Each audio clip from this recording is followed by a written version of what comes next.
शांति 4 जनवरी 1980 के अव्यक्त बापदादा के महावाक्य है। वर्तमान राज्य अधिकारी ही भविष्य राज्य अधिकारी।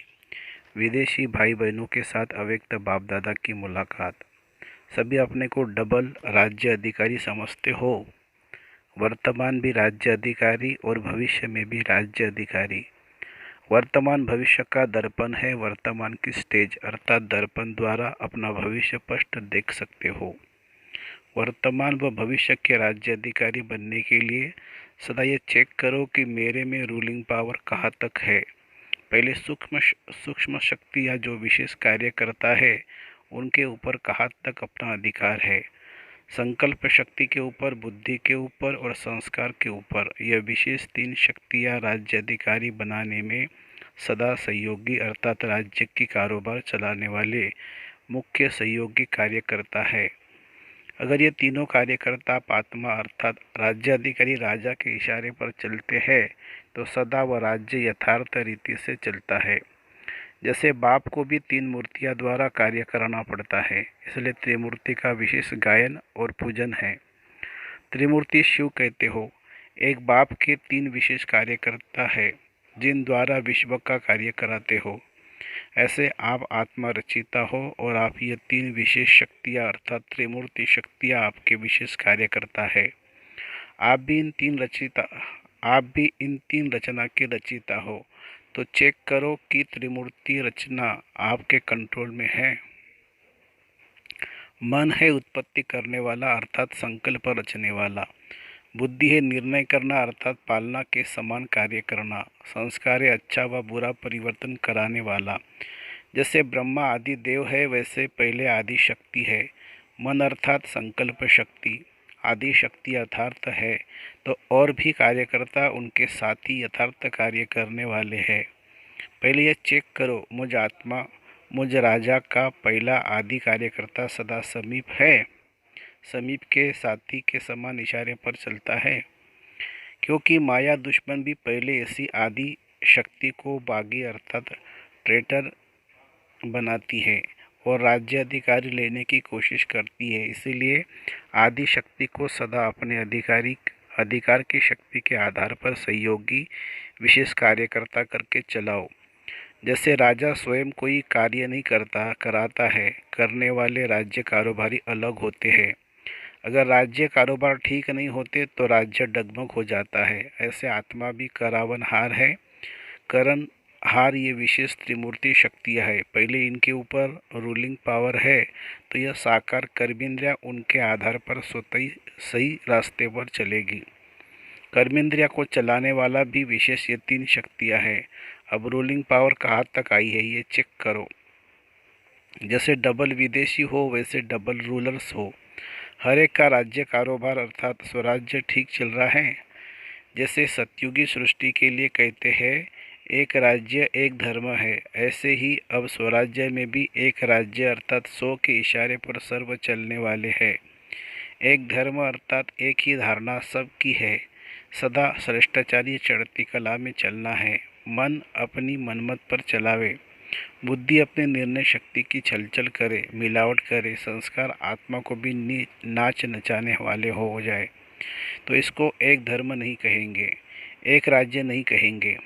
तो आपके राज्य का क्या हाल है? त्रिमूर्ति शक्तियाँ ठीक है।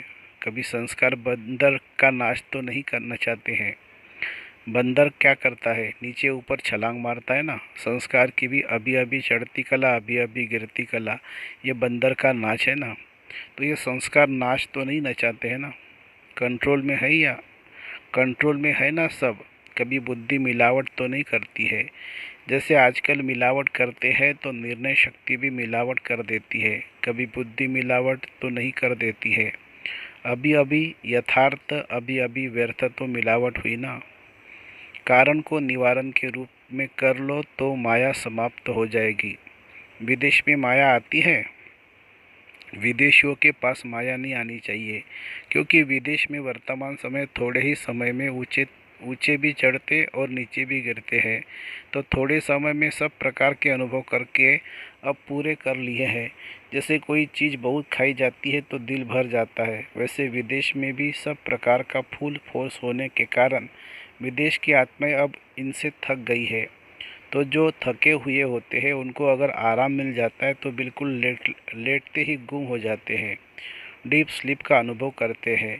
तो विदेशियों को माया ने थोड़े ही समय में बहुत अनुभव करा दिया है। अब क्या करना है? अब तो नई चीज़ की तलाश थी, वह मिल गई, फिर माया क्यों आवे? नहीं आनी चाहिए ना, फिर आती क्यों है? माया के पुराने ग्राहक है, माया को भी अगर नए ग्राहक अच्छे मिल जाएंगे तो पुरानों को आपे ही छोड़ देंगी। रूलिंग पावर वाले के पास माया आ नहीं सकती। माया जहाँ देखती है कार्यकर्ता सब होशियार है, अटेंशन में है, तो वहाँ हिम्मत नहीं रख सकती। रूलिंग पावर कहाँ तक है उसकी चेकिंग करो, और अगर पावर नहीं है तो उसका कारण क्या है, कारण को निवारण के रूप में परिवर्तन करो। कारण खत्म हो जाना अर्थात माया खत्म हो गई। माया का मुख्य स्वरूप कारण के रूप में आता है। कारण को निवारण के रूप में कर लो तो माया सदा के लिए समाप्त हो जाएगी। आज तो मिलने आए हैं, मुरलियाँ तो बहुत सुनी है, ऐसे मुरलीधर बनो जो माया मुरली के आगे न्यौछावर हो जाए। ऐसे मुरलीधर हो, ना कि वह स्थूल सांझ की मुरली चलाने वाले हो, वह तो बहुत अच्छी चलाते हो, इसमें भी मुरलीधर बनो। माया को सरेंडर कराने की मुरली, ये साज भी सजा बन सकते हो, ये साज भी सजा सकते हो ना। साज बजाने की मेजॉरिटी का शौक है। जिस समय भी कोई साज सजाओ उस समय यह सोचो कि मायाजित बनने के राज का साज भी आता है। यह राज का साज अगर सदैव बजाते रहो तो माया सदा के लिए सरेंडर हो जाएगी। ऐसे साज बजाना आता है। विदेशी भी पदम गुना भाग्यशाली है, दूर से आते हैं लेकिन चांस भी पदम गुना मिलता है। जितना देश वाले वर्ष में लेते हैं उससे ज़्यादा विदेशों को थोड़े समय में प्राप्त होता है। विशेष पालना मिल रही है। वॉइसलेस बनना ही वायरलेस है। सबकी नज़र आप विदेशों के ऊपर विशेष रहती है, तो विशेष पालना का रूप प्रत्यक्ष फल के रूप में विशेष दिखाना पड़े। जैसे स्थापना में विशेष पालना चली वैसे अभी भी आप लोगों की विशेष पालना चल रही है। तो पहले पालना वालों ने उस पालना का रिटर्न सेवा की स्थापना की। अब आप लोग क्या करेंगे? सेवा की समाप्ति करेंगे और संपूर्णता का व प्रत्यक्षता का नाम बाला करेंगे।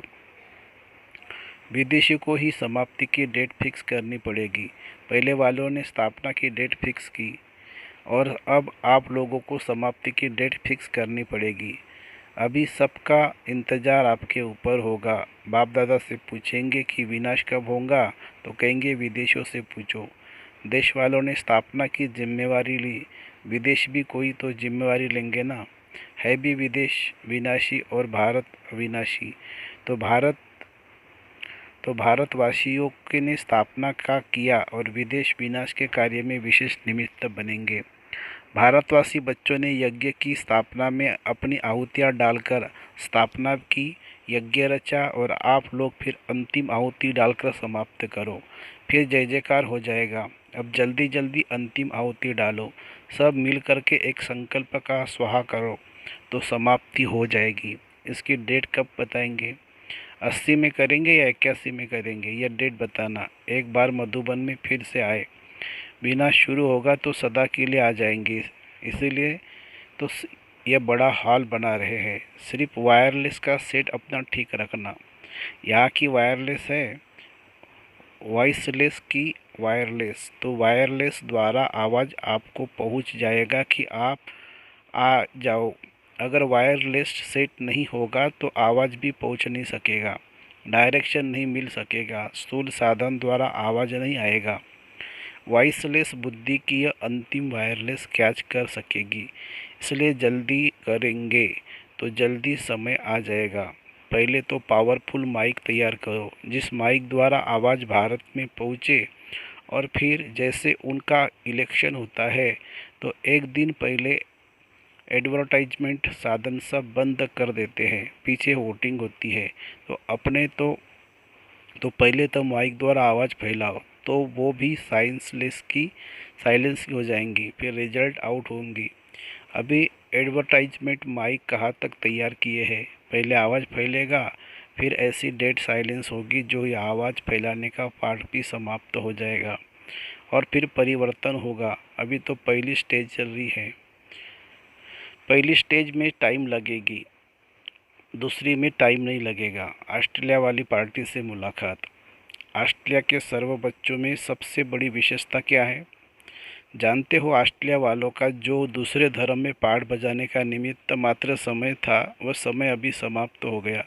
इसलिए अपने धर्म की पहचान मिलने से सहज और जल्दी आ गए और फिर औरों को भी निकालने की बहुत उमंग है।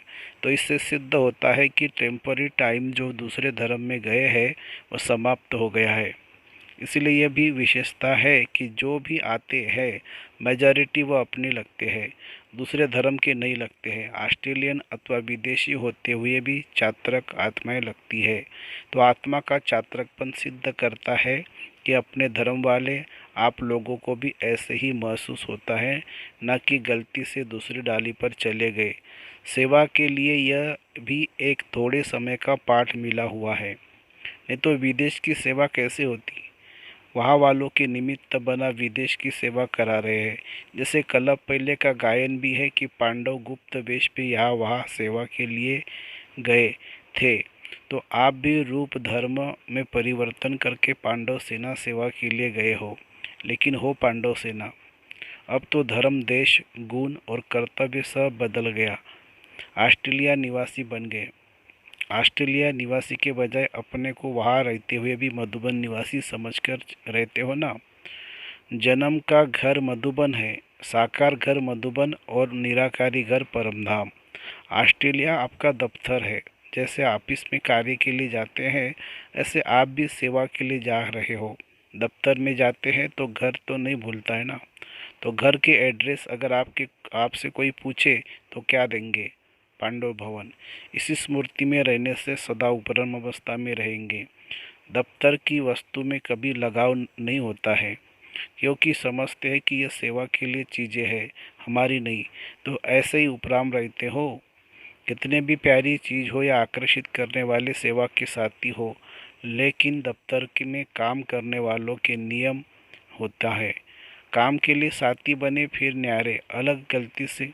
अगर गलती से आपस में प्यार हो जाता है तो अच्छा नहीं माना जाता है। घर वालों से स्नेह होता है, दफ्तर वालों से काम चलाना होता है। तो ऐसे चलो। ऑस्ट्रेलिया वालों ने सेवा तो बढ़ाई है ना। अभी कितने स्थान है वहाँ? 5। हर एक को राज्य करने के लिए अपनी अपनी प्रजा तो जरूर बनानी है। विनाश में हम लोगों का क्या होगा? विनाश में ऑस्ट्रेलिया सारा एक ही टापू बन जाएगा। कुछ पानी में आ जाएगा, कुछ ऊपर रह जाएगा। आप लोग सेफ रहेंगे। विनाश के पहले ही आप लोगों को आवाज़ पहुंचेगा। जब तुम सभी सेफ स्थान पर पहुंच जाएंगे फिर विनाश होगा।